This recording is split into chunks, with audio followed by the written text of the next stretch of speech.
ကမ္ဘာဖလားကိုအမေရိကန်တို့ရနိုင်မလားလို့မေးလာရင်ရနိုင်တယ်လို့ရဲရဲကြီးဖြေရမယ့်အနေအထားတစ်ခုကိုရောက်ရှိနေပါပြီ။ဘာကြောင့်လဲဆိုတော့ဒီ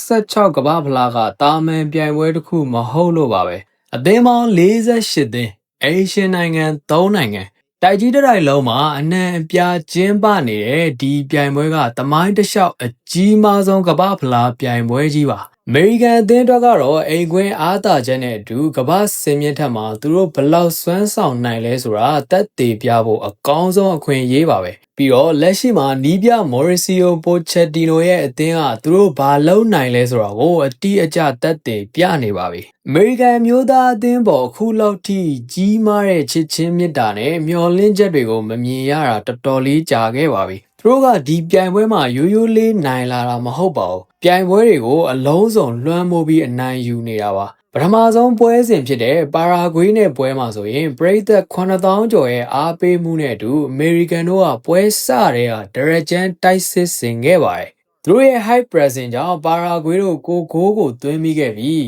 အိမ်မက်ဆန်ဆန်နဲ့ဒီကမ္ဘာဖလားကြီးကစတင်ခဲ့ပါတယ်။နာကျင်ချိန်ပေါ်မှာဂျီယိုရေနာရဲ့အလန်းစားသွင်းကိုနဲ့4-1ဆိုတဲ့ရလဒ်ကိုဖန်တီးနိုင်ခဲ့ပါတယ်။နောက်တစ်ပတ်အကြာဆီယာတယ်ကိုသွားပြီးတော့ဩစတြေးလျကိုရင်ဆိုင်ရတဲ့အချိန်မှာတော့အကြီးကစားသမားပူလီစစ်မပါဝင်နိုင်ခဲ့ပါဘူး။အဲ့ဒီခါမှာပိုချက်တီနိုကတိုက်စစ်ပုံစံတစ်ခုလုံးပြောင်းလဲပစ်လိုက်ပါတယ်။ရီကာဒိုပေပီနဲ့ဘာလိုဂန်တို့ကိုရိုတိတ်ကစားစေခဲ့ပြီးတော့ဩစတြေးလျနောက်တန်းတွေကိုခေါင်းကိုက်စေခဲ့ပါတယ်ပထမပိုင်းမပြီးခင်လေးမှာပဲလူငယ်ညာနောက်ခံလူ Alex Freeman ကဒုတိယကိုခေါင်းတိုက်သွင်းယူခဲ့ပြီး32သင်းအဆင့်ကိုတက်ရောက်နိုင်ခဲ့ပါတယ်ဒီစွမ်းဆောင်ရည်တွေကဘာကိုပြနေလဲဆိုရင်အမေရိကန်အသင်းကတဦးချင်းစူပါစတာတွေပေါ်မှာမီခိုနေတဲ့အသင်းမဟုတ်ဘူးဆိုတာပါပဲပိုချက်တီနိုကဖီအားပေးကစားတာဘောလုံးပိုင်ဆိုင်မှုယူတာလျင်မြန်နဲ့တံပြန်တိုက်စစ်စတဲ့ပုံစံမျိုးစုံနဲ့နိုင်ပွဲရှာနိုင်တဲ့စီးကန်းရှိပြီးယုံကြည်မှုအပြည့်ရှိတဲ့အသင်းတစ်သင်းကိုတိဆောက်ထားနိုင်ခဲ့ပါပြီ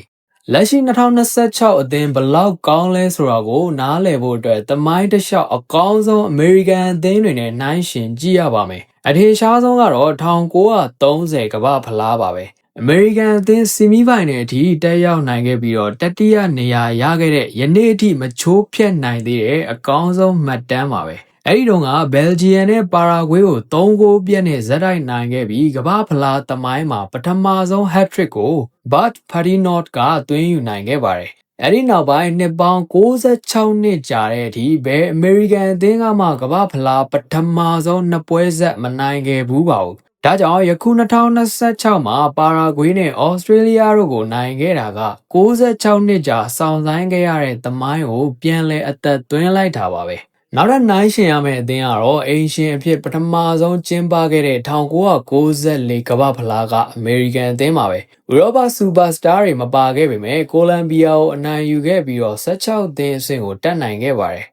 ဒါပေမဲ့အဲ့ဒီ1994အသင်းကခံစစ်ကိုအသေးပိတ်ပြီးတံပြန်တိုက်စစ်ကိုစောင့်ကစားတဲ့အသင်းပါယခုပိုချက်တီနိုရဲ့2026အသင်းကတော့အဲ့ဒီလိုမဟုတ်ပါဘူးနောက်တန်းမှာထိုင်စောင့်မနေပဲပြိုင်ဘက်ကိုဖိအားပေးမယ်ဘောလုံးကိုလိုချင်တယ်ပွဲရဲ့အရှိန်အဟုန်ကိုကိုယ်တိုင်ထိန်းချုပ်ချင်တဲ့ရည်မှန်းချက်ကြီးတဲ့အသင်းပါ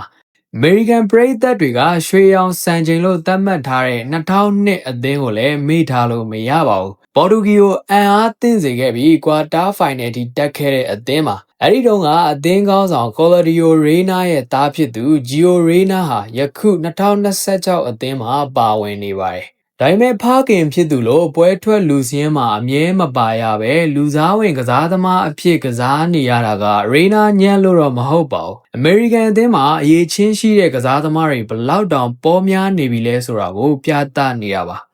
2022ကာတာကမ္ဘာဖလားတုန်းကလူငယ်အသင်းကတက်ကြွပေမဲ့နီးစနစ်ပိုင်းအားနည်းချက်တွေရှိခဲ့ပါတယ်။သူတို့ရဲ့ Brazil ကိုပြိုင်ဘက်ကကောင်းကောင်းထိန်းချုပ်နိုင်ရင်ပြာသွားတတ်ပြီးတော့နေသာလန်ကို3ဂိုးတကိုးနဲ့အဲ့ဒီတိုင်းရှုံးနေခဲ့ပါတယ်။ယခု2026မှာတော့ပိုချက်တီနိုကအဲ့ဒီ2022ကအားနည်းချက်တွေကိုပြင်ဆင်ပြီးကစားကွက်ကိုလိုသလိုပြောင်းလဲနိုင်တဲ့အသင်းအဖြစ်ပြောင်းလဲပေးလိုက်ပါပြီ။ ဒီအသင်းကိုအလောက်ထိကောင်းမွန်စေတဲ့အကြောင်းရင်းကတော့ဥရောပရဲ့ထိပ်တန်းကလပ်တွေမှာကစားနေတဲ့အဆင့်မြင့်ကစားသမားတွေအများကြီးပါနေလို့ပါပဲခရစ္စတီယန်ပူလီစစ်ကလက်ရှိအမေရိကန်ဘောလုံးလောကရဲ့မျက်နှာဖုံးလိုဖြစ်နေပါတယ်ဒေါ်မွန်ကနေထွက်ပေါ်လာပြီးတော့ချယ်ဆီမှာအတက်အကျတွေရှိခဲ့ပေမဲ့အမေရိကန်သမိုင်းမှာချန်ပီယံလိဖိုင်နယ်ကစားခဲ့ပြီးဘိုးဆွဲခဲ့တဲ့ပထမဆုံးကစားသမားဖြစ်ခဲ့ပါတယ်2023မှာ AC မီလန်ကိုပြောင်းရွှေ့ခဲ့တာကသူ့အတွက်အကောင်းဆုံးဆေးတစ်ခွက်ဖြစ်ခဲ့ပါတယ်။အီတလီမှာသူ့ရဲ့ယုံကြည်မှုတွေပြန်ရလာပြီးစီးရီးရဲ့အကောင်းဆုံးတောင်ပန်ကစားသမားတစ်ယောက်အဖြစ်သက်သေပြနေပါတယ်။ပြီးတော့တိုက်စစ်မှုဘာလို့ကန်သူက Brooklyn မှာမွေးဖွားခဲ့ပြီး Arsenal Academy မှာကြီးပြင်းခဲ့သူပါ။အင်္ဂလန်လူငယ်အသင်းတွေမှာကစားခဲ့ပေမဲ့ပြင်သစ်ကလပ် Rennes မှာ22ဂိုးသွင်းခဲ့ပြီးဥရောပရဲ့အလားအလာကောင်းဆုံးတိုက်စစ်မှုဖြစ်လာချိန်မှာအမေရိကန်လက်ရွေးစင်အသင်းကိုကိုစားပြုဖို့ရွေးချယ်လိုက်ပါတယ်။ပါရာဂွေးနဲ့ဩစတြေးလျပွဲစဉ်တွေမှာသူဘလောက်အရေးပါလဲဆိုတာကိုသက်သေပြခဲ့ပြီးပါပြီ။ဒီပြိုင်ပွဲမှာတကဘာလုံးအံ့အားသင့်စေခဲ့တဲ့သူကတော့ Alex Freeman ပါ။22နှစ်အရွယ်ညာနောက်ခံလူက MLS ကနေစပိန်လာလီဂါဘီလာရီယဲကိုပြောင်းရွှေ့ခဲ့သူပါအရက်6ပေ2လက်မရှိပြီးအရွယ်အစားအမြန်နှုံးနဲ့နီးစနစ်ပိုင်းအားလုံးပေါင်းဆက်ထားတဲ့ full back တစ်ယောက်ပါညာနောက်ခံ wing back center back နေရာပေါင်းစုံကစားနိုင်တာကပိုချက်တီနိုအတွက်တော့တကယ်ကိုတန်ဖိုးမဖြတ်နိုင်တဲ့ယတနာတစ်ပါးပါပဲ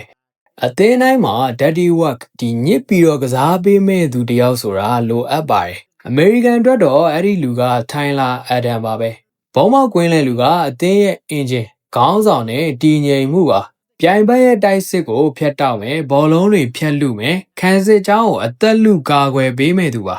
Winston McKennie ကိုတော့ဆွစ်ဇာလန်ရဲ့ဓမြောင်လို့ခေါ်ကြပါတယ်ဂျူဗင်တက်ကွင်းလဲလူကခံစစ်ကိုတိုက်စစ်ကိုဖိအားပေးမှုမှာပါဘတ်စုံသုံးလို့ရတဲ့လက်နက်တစ်ခုပါအဒန်တေလ်မန်တို့နဲ့တွဲဖက်လိုက်တဲ့အခါအမေရိကန်ရဲ့ကွင်းလဲကအမြန်နှုံးခွန်အားနဲ့နီးစနစ်အားလုံးပြည့်စုံသွားပါတယ်အသက်38နှစ်အရွယ် Tim Ring ကတော့အတွေ့အကြုံဆိုတာဘလောက်အရေးပါလဲသက်သေပြနေပါတယ်ဖူဟန်ကန်ဝင်ကအရင်လိုမမြန်တော့ပေမဲ့သူ့ရဲ့ဘောလုံး IQ နဲ့တည်ငြိမ်မှုကလူငယ်အသင်းကိုနောက်တန်းကနေကောင်းကောင်းထိန်းချောင်းပေးနေပါတယ်စာဂျီနိုဒက်ဆိုရင်လည်းညာတောင်ပိုင်းမှာသူ့ရဲ့လိန်ခေါမှုဖန်တီးမှုတွေကအမခန်းပါပဲခံစစ်ကိုအသေးပိတ်ကစားတဲ့အသင်းတွေနဲ့တွေ့ရင် Dax ရဲ့ဖန်တီးနိုင်စွမ်းကတော့ချက်ပါပဲ Chris Richard ဟာဆိုရင်လည်း Crystal Palace နဲ့အတူအောင်မြင်မှုတွေရထားပြီးတော့အခု American ခံစစ်ရဲ့ခေါင်းဆောင်ဖြစ်လာပါပြီလေထဲမှာရှင်လူမှုတွေမှာအားကောင်းသလိုနောက်တန်းကနေဘောလုံးစတင်တီးဆောက်ရမှာလည်းအရန်ကိုတည်ငြိမ်ပါတယ်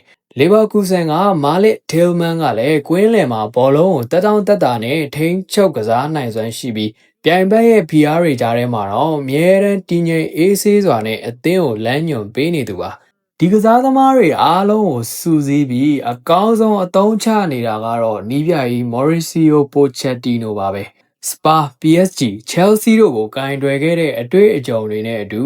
ဘာမီရှင်လူငယ်တွေကိုအိမ်ခွင်းမှာချန်ပီယံဆုစိန်ခေါ်နိုင်တဲ့သူတွေဖြစ်အောင်သူကပြောင်းလဲပေးနေပါပြီ။အရင်ကအမေရိကန်အသင်းတွေလိုကစားကွက်တစ်ခုတည်းကိုဖတ်တွယ်မထားပဲပိုချက်တီနိုက4-2-3-1ကစားလိုက်နောက်တန်း3ယောက်တန်းပြောင်းလိုက်နဲ့ပြိုင်ဘက်တွေအပေါ်မူတည်ပြီးအမြဲပြောင်းလဲကစားနေပါတယ်။ပူလီစစ်မပါတဲ့ပွဲမှာအသင်းကရုန်းကန်ရမယ်လို့ထင်ခဲ့ပေမဲ့လုံးဝရိမ့်ရိုင်မသွားခဲ့ပါဘူး။ဒါစူပါစတာတယောက်တည်းကိုမိခိုမနေပဲအသင်းလိုက်လောက်တတ်တဲ့ system ကိုတီဆောက်နိုင်ခဲ့လို့ပါပဲ1930အသင်းကသမိုင်းကိုရေးခဲ့တယ်1994အသင်းကနိုင်ငံကိုစိတ်အားထက်သန်စေခဲ့တယ်2002အသင်းကကမ္ဘာအကောင်းဆုံးတွေကိုရှင်နိုင်ကြောင်းပြသခဲ့တယ်ယခု2026အသင်းကတော့အဲ့ဒီအောင်မြင်မှုတွေအားလုံးထက်ကျော်လွန်တဲ့သမိုင်းသစ်တစ်ခုကိုရေးထိုးဖို့အစဉ်အသင့်ဖြစ်နေပါပြီကဲပရိသတ်ကြီးတို့ရောအေရှန်အမေရိကန်အသင်းကပိုချက်တီနိုရဲ့ဦးဆောင်မှုနဲ့အတူဒီ2026ကမ္ဘာဖလားမှာစီမီပိုင်တွေဘိုလ်လူပွဲတွေထိတက်ရောက်နိုင်မယ်လို့ထင်လားကောမန့်မှာဝင်ရောက်ဆွေးနွေးပေးသွားကြပါဦးကျွန်တော်တို့နောက်ဗီဒီယိုတွေမှာပြန်တွေ့ကြပါမယ်